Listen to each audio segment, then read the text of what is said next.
Yeah, Walmart, and I think it tracked the virus. I think that's really what happened. If you think about it, their February number was pretty good.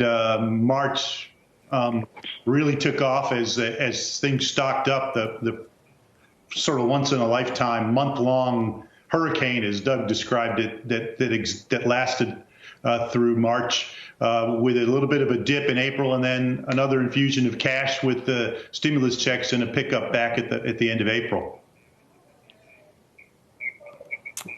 How much of it do you think is sustainable, Bill? In other words, how much are our behaviors changing where Walmart can really capitalize on this new behavior? I really don't think you can infer a lot out of it other than Walmart did just a terrific job in a very, very difficult situation. You know, let's pray that we're not locked down again and Walmart's one of only a few retailers open. And let's pray we don't have to continue to issue stimulus checks to people because that drove a lot of the sales, both of those two things. Now, Walmart did, like I said, did a wonderful job. But I wouldn't try to infer too much into or read too much into what happened other than they did a great job. And I do think that there'll be an acceleration in digital online spending. That said, they're shutting down Jet.com, Bill. What did you make of that?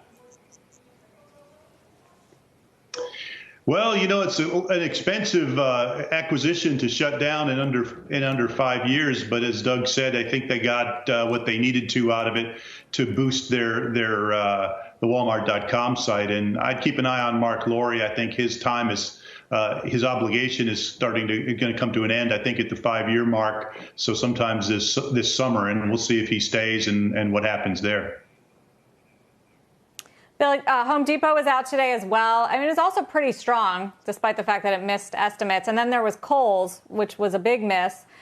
Is it as simple right now as winners and losers are staples versus discretionary? How do you determine from a stock perspective, but just from a performance of the business perspective as well?